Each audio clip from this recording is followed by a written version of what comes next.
Assalamualaikum warahmatullahi wabarakatuh. Waalaikumsalam. Kami dari kelompok 2 akan membawakan materi tentang advokasi, khususnya terkait dengan tanggung jawab advokat terhadap klien.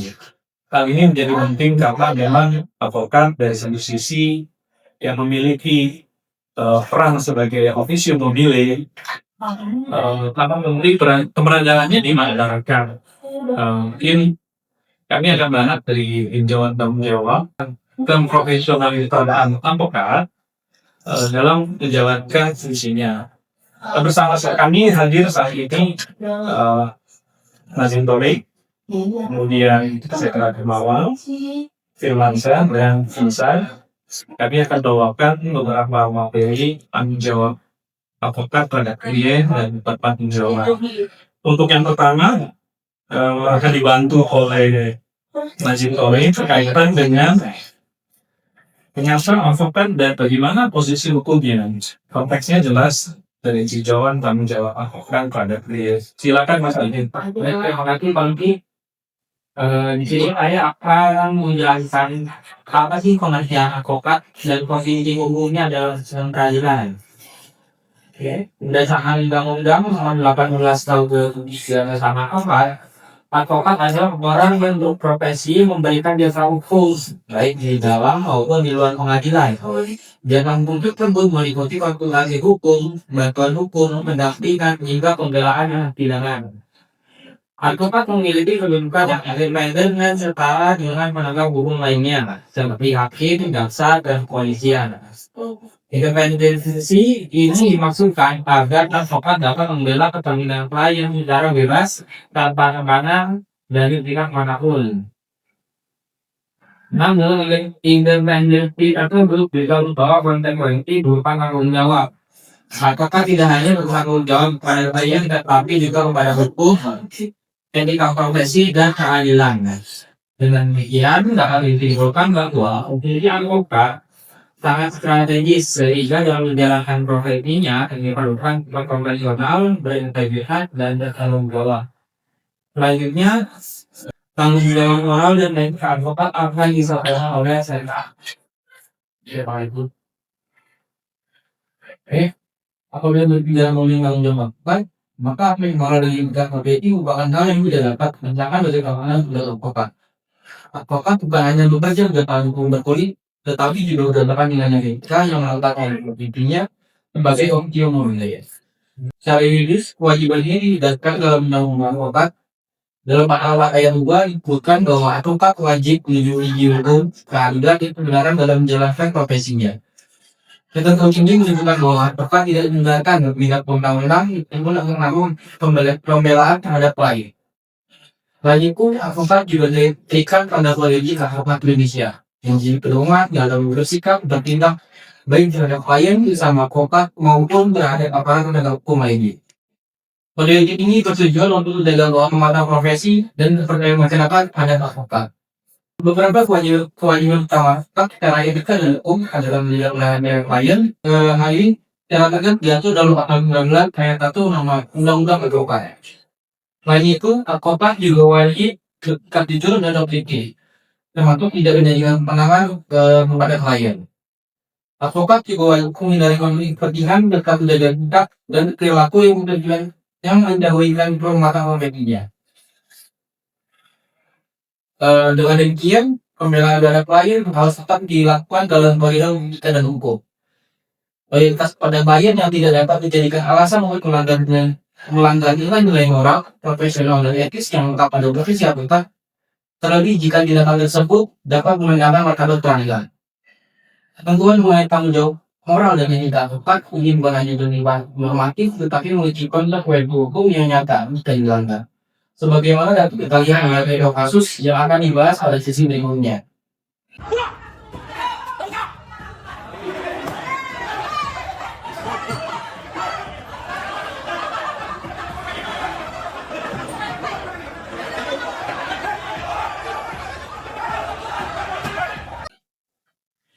Tanggung jawab hukum advokat selain tanggung jawab etika, advokat juga memiliki tanggung jawab hukum yang jelas dan tegas.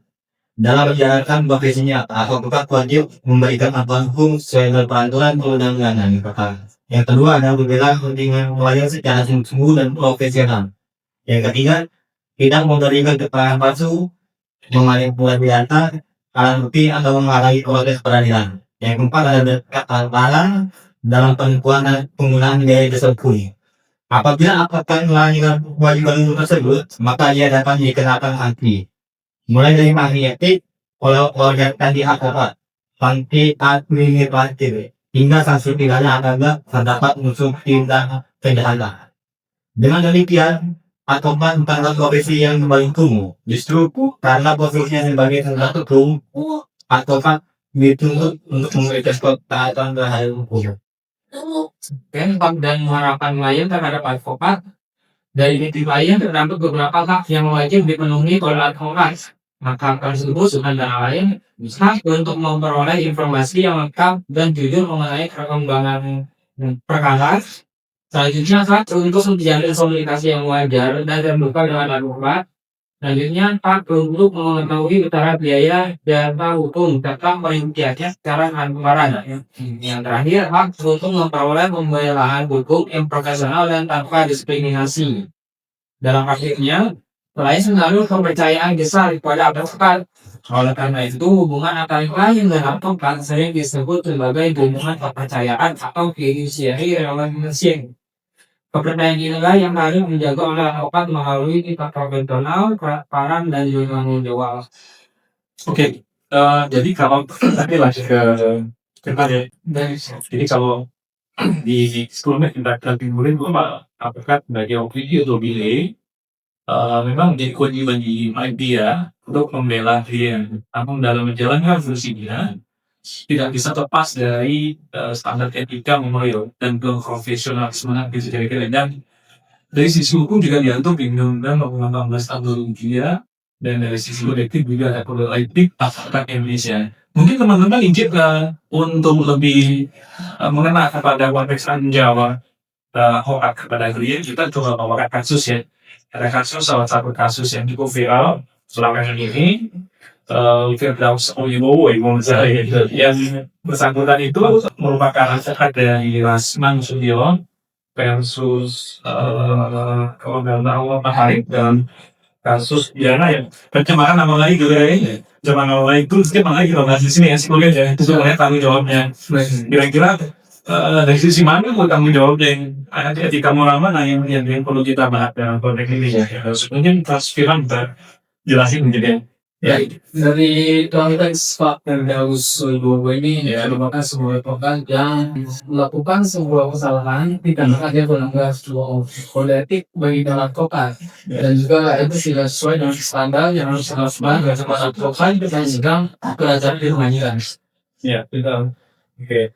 Mungkin dari Nabil, kata atau Intan ada boleh tambahin dari kasus ini gimana harapan teman-teman yang dari seluruh dan teman-teman dari tanggung jawab advokat dari kasus itu boleh kasih pandangan kayak gitu. Kalau menurut saya nih Pak, itu apalagi dia yang dia naik meja ya. itu udah pasti udah keterdiwan persidangan Ya, menurut saya. Jadi bertentangan dengan kode etik ya.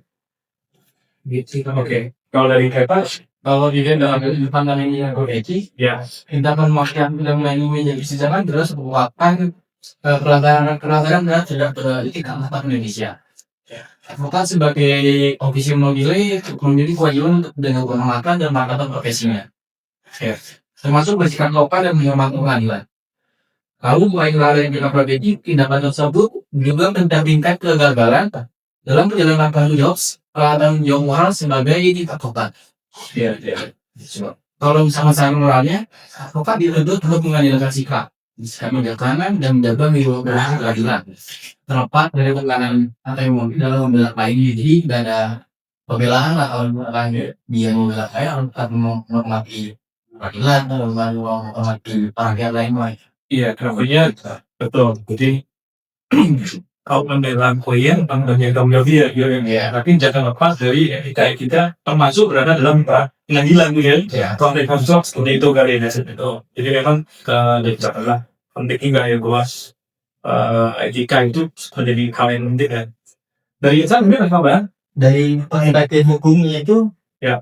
tindakan tersebut juga dari adopsi dari undang-undang yang pastinya dari undang-undang Ya. nomor 18 tahun 2003 tentang advokat misalnya dalam pasal 4 ayat 2 itu disebutkan bahwa advokat wajib mengikuti hukum keadaan yang benar. Oke. Oke. Ada lagi mungkin ada beberapa yang ada tambahin. Justru mungkin Ya. mau menambahkan dari segi perspektif hubungan advokat dan juga klien. Ya. Apabila dilihat dari hubungan antara advokat dan klien, tindak tersebut justru bukan potensi untuk merugikan kepentingan klien. Jadi karena klien berharap advokat ini memberikan pembelaan profesional dan strategis, bukan tindak emosional yang dapat memperburuk posisi klien di mata pengadilan. Oke. Dalam hubungan kepercayaan atau fiduciary relationship, sini advokat seharusnya bertindak rasional dan juga terukur. Oleh karena itu, tindakan yang melanggar etika dan hukum justru bertentangan dengan tujuan utama pembelaan klien itu sendiri. Oke, jadi bisa saya simpulin benar-benar merugikan dan dari sisi klien juga jadi distrust gitu kan. Wah, ini malu gitu. Dan di sisi waktu yang melanggar etika juga dia tidak kayak yang nonton di tahun hebat ya. Kita acara memang ya kita punya klien tinggi. Jadi lebih luar dari itu. Mungkin itu ya dari kita ya dalam jadi ketika menjawab kan. Kalau lihat orang lain lagi ini nama ya, jadi kami dari kelompok 2 sebagai yang tanggung jawab klien terhadap advokat ini menjadi catatan penting dan pelajaran buat kami juga bahwa begitu penting keprofesionalan advokat itu nggak lepas dari etika moral langkah-langkahnya juga, karena itu menjadi sesuatu yang selalu menempel lagi oleh jatuh dalam Undang-Undang 18 atau 3 dan keluarga advokat Indonesia. Mungkin itu aja dari kami. Kurang lebihnya maaf. Saya Yuni Setiaraman. Saya Nadiem Baik. Saya Muda. Saya Firman Sastrian. Saya Zaka tadi. Kurang lebih kami mengucapkan terima kasih. Assalamualaikum warahmatullahi wabarakatuh.